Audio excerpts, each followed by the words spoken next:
Doctor बीना चतुर्वेदी की आवाज़ में उनके कहानी संग्रह दहलीज के सपने से सुनिए कहानी पुनर्मिलन। ये ऐसी नवयुवती प्रेरणा की कहानी है जिसके पति को अटैक आने पर उसका ब्रेन डेड हो गया था। वहीं अस्पताल में मौत के मुंह में पड़ा रुद्रांश अंतिम सांसें ले रहा था। प्रेरणा की अनुमति लेकर डॉक्टरों ने अक्षांश के हृदय को रुद्रांश के शरीर में प्रत्यारोपित करके रुद्रांश की जान बचा ली थी। रुद्रांश के माता पिता ने अपने बेटे रुद्रांश की शादी प्रेरणा से करवाकर अक्षांश के हृदय से प्रेरणा का पुनर्मिलन करवा दिया था।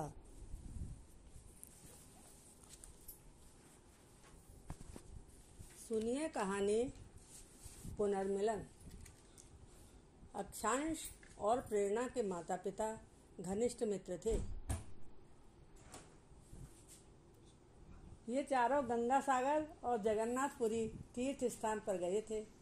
इनके बच्चे अक्षांश और प्रेरणा बोर्डिंग स्कूल में पढ़ते थे।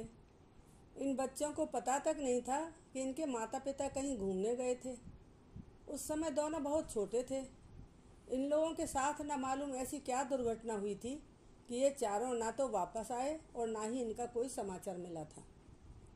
दोनों बच्चे अनाथ हो गए थे। इस विकट परिस्थिति को देखते हुए स्कूल वालों ने इन दोनों बच्चों को सहारा दिया था। इन्हें अपने स्कूल में रखकर पढ़ाया था। इस तरह से इनकी पढ़ाई चलती रही थी। इन दोनों के किसी भी रिश्तेदार ने उन्हें सहारा नहीं दिया था। बड़े होने पर दोनों समझदार हो गए थे। इन्हें अपने माता पिता के बारे में कुछ भी नहीं पता था। उन्हें यह भी नहीं मालूम था कि इनके माता पिता आपस में दोस्त थे। अक्षांश और प्रेरणा की नौकरी एक ही ऑफिस में लग गई थी। प्रेरणा बहुत ही सीधी सादी और व्यवहार कुशल लड़की थी। अक्षांश अपने काम के प्रति बहुत ईमानदार था। दूसरों की कद्र करना इनका स्वभाव था। इन दोनों में थोड़ी बहुत दोस्ती भी हो गई थी, मगर स्वभाव से संकोची प्रेरणा बहुत कम बोलती थी। आंखों ही आंखों में दोनों आपस में वह सब कह देते थे जो जुबान से नहीं कह पाते थे।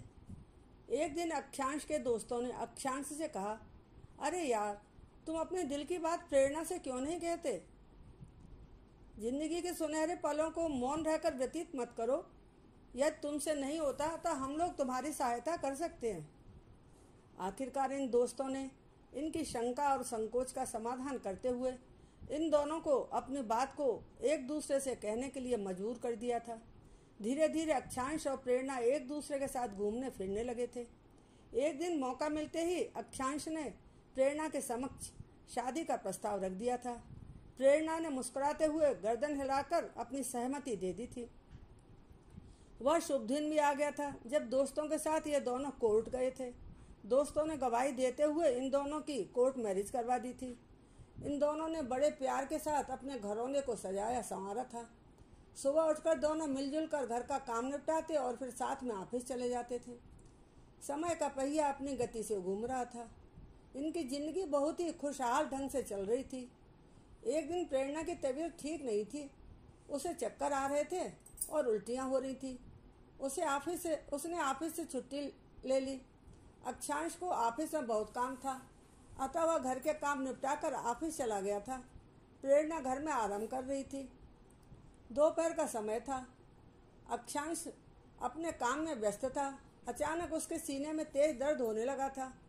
उसकी बेचैनी बढ़ती जा रही थी। तभी उसे खून की उल्टी हुई और वह बेहोश हो गया था। उसके दोस्त गाड़ी में डालकर उसे अस्पताल ले गए थे। डॉक्टर ने कहा कि उसके बचने की उम्मीद बहुत कम थी। कुछ ही क्षणों में उसका ब्रेन डेड हो गया था। दोस्तों की समझ में नहीं आ रहा था कि इस कष्टप्रद समाचार की प्रेरणा को कैसे खबर की जाए, मगर बताना भी आवश्यक था। हिम्मत करके एक दोस्त प्रेरणा के घर गया था। उसने प्रेरणा को बताया कि अक्षांश की तबीयत ठीक नहीं है, वह अस्पताल में है। तुम तुरंत मेरे साथ अस्पताल चलो। इतना सुनते ही प्रेरणा के हाथ पैर फूल गए थे। वह सिर पकड़कर बैठ गई थी। दोस्त ने कहा, प्रेरणा, अपने आप को संभालो। अक्षांश की तबीयत ठीक नहीं है। हम विलम्ब नहीं कर सकते। तुम्हें हिम्मत रखनी होगी। फुर्ती के साथ चलो। अस्पताल पहुंचकर प्रेरणा ने देखा कि अक्षांश एकदम बेसुध पड़ा था। प्रेरणा ने अक्षांश का हाथ पकड़कर उसे आवाज़ दी थी और फिर उससे लिपट गई थी। उसने देखा और अनुभव किया कि अक्षांश के शरीर में कोई हरकत नहीं हो रही थी, तब वह बेचैन होने लगी थी। उसकी समझ में कुछ भी नहीं आ रहा था। वह विक्षिप्त सी हो गई थी। कुछ ही क्षणों में वह चक्कर खाकर गिर पड़ी थी और बेहोश हो गई थी। ऑफिस के साथियों ने उसके मुख पर पानी के छींटे मारकर उसे होश में लाया था। प्रेरणा मुंह खोकर टकटकी लगाकर अक्षांश को देखे जा रही थी। कुछ ही क्षणों में डॉक्टर के साथ एक प्रौढ़ महिला और उनके पति दोनों हाथ जोड़कर प्रेरणा के समक्ष खड़े हो गए थे। डॉक्टर ने बताया कि इनका बेटा मौत के मुंह में पड़ा हुआ अंतिम सांसें ले रहा था। यदि आप थोड़ी हिम्मत और साहस दिखाकर अपने पति के हृदय को इनके बेटे के शरीर में प्रत्यारोपित करने की अनुमति दे देंगी, तब इनके बेटे को जीवन दान मिल जाएगा। इनके अलावा आप और भी कई जरूरतमंद रोगियों को अपने पति के अंग दान करके जीवन दान दे सकेंगी। आपके पति के ठीक होने की कतई संभावना नहीं है। अचानक आई इस विकट परिस्थिति में प्रेरणा को कुछ सूझ नहीं रहा था। उसे लग रहा था मानो उसके दिमाग की नसें अभी फट जाएंगी। वह कुछ भी कहने की हालत में नहीं थी। वह बेसुध पड़े अक्षांश को टकटकी लगाकर देखे जा रही थी। प्रेरणा ने डबडबाई आंखों से देखा कि वे ही बुजुर्ग माता पिता हाथ जोड़े और आंखों में आंसू भरे उससे याचना कर रहे थे और बहुत ही उम्मीद भरी नजरों से उसे देख रहे थे। प्रेरणा फूट फूट कर रोने लगी थी। वह सोच रही थी ये कैसा समय आया है। ऊपर वाला किस तरह से उसकी परीक्षा ले रहा था। प्रेरणा अपने अक्षांश के अंगों को छिन्न भिन्न करने की अनुमति कैसे दे सकती थी। प्रेरणा इसी सोच विचार में उलझी हुई थी और उसका दिमाग घूम रहा था। तभी वह चक्कर खाकर गिर पड़ी और पुनः बेहोश हो गई थी। प्रेरणा को होश आने पर उसके ऑफिस के सहकर्मियों ने उसे शांति से समझाया था कि अक्षांश के हृदय को उस बीमार व्यक्ति के शरीर में प्रत्यारोपित करने की अनुमति तुमको दे देनी चाहिए। इससे उसे जीवन दान मिल जाएगा।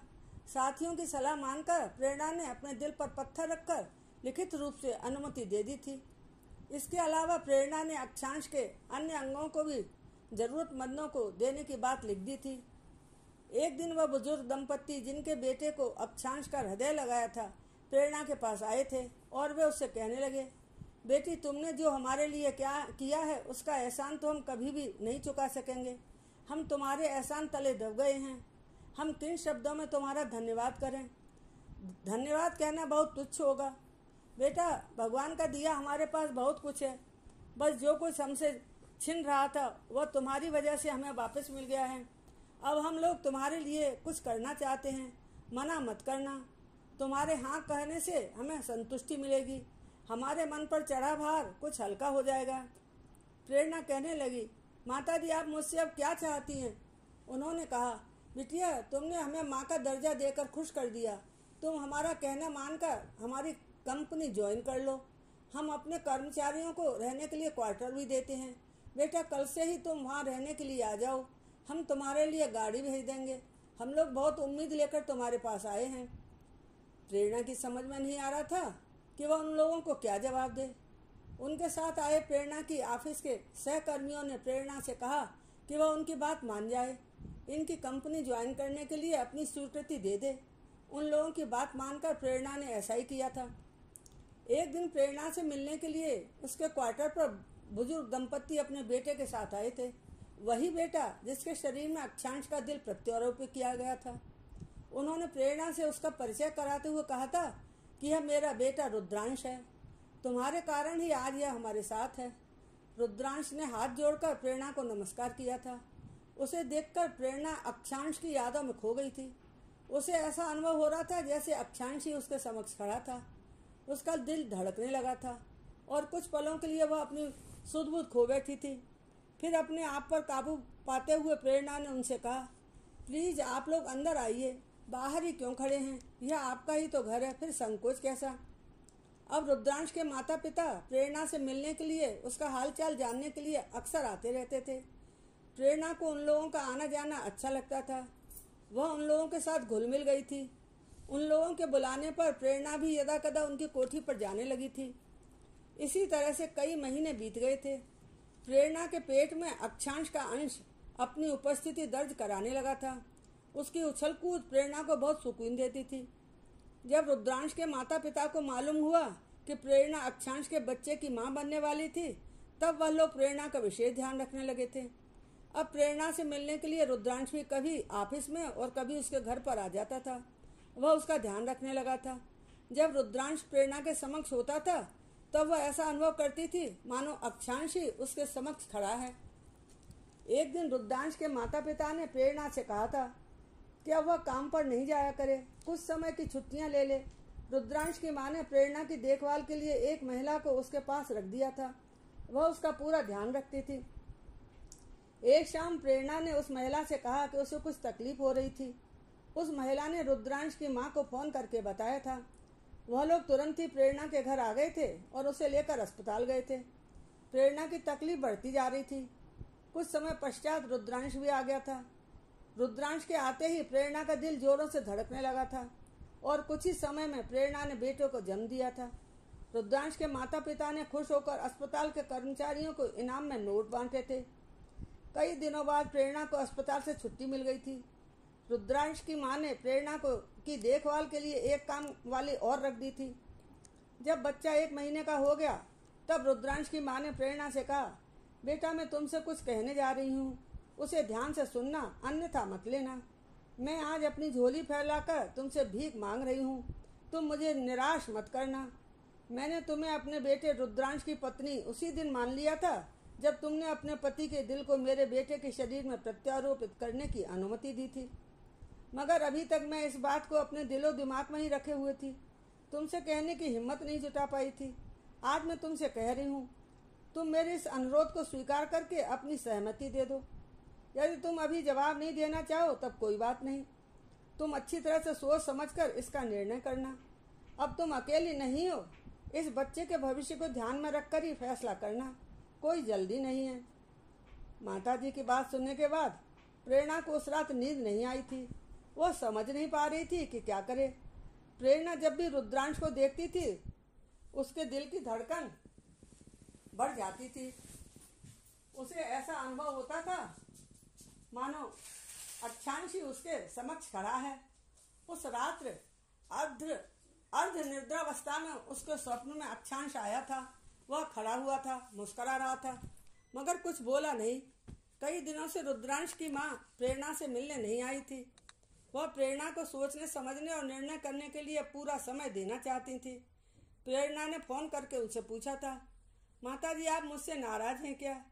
कई दिनों से मुझसे और अपने पोते से भी मिलने नहीं आई। यदि मुझसे कोई गलती हो गई हो तो मुझे माफ कर देना। मैं आप लोगों की हर बात मानने के लिए तैयार हूँ। इस दुनिया में मेरा अपना कोई नहीं है। अब आप लोगों के बिना मैं नहीं रह सकती। प्रेरणा का फोन सुनने के बाद रुद्रांश और उसके माता पिता शीघ्र ही प्रेरणा के पास आ गए थे। रुद्रांश की मां ने प्रेरणा को लाल चुनरी उड़ाकर मिठाई खिलाते हुए अपनी पुत्रवधू के रूप में स्वीकार कर लिया था। गाजे बाजे के साथ वे लोग प्रेरणा और अपने पोते को कोठी में ले आए थे। कोठी के दरवाजे पर प्रेरणा और बच्चे की आरती उतारकर पुष्पों की वर्षा की गई थी। प्रेरणा का हाथ पकड़कर और बच्चे को गोद में लेकर रुद्रांश ने कोठी के मंदिर में ठाकुर जी की पूजा अर्चना की थी। मोहल्ले भर में मिठाइयाँ बांटी गई थी। प्रेरणा ऐसा अनुभव कर रही थी मानो अक्षांश के बेटे के साथ रुद्रांश के रूप में उसे अक्षांश ही मिल गया था। इस प्रकार से 2 दिलों का पुनर्मिलन हो गया था।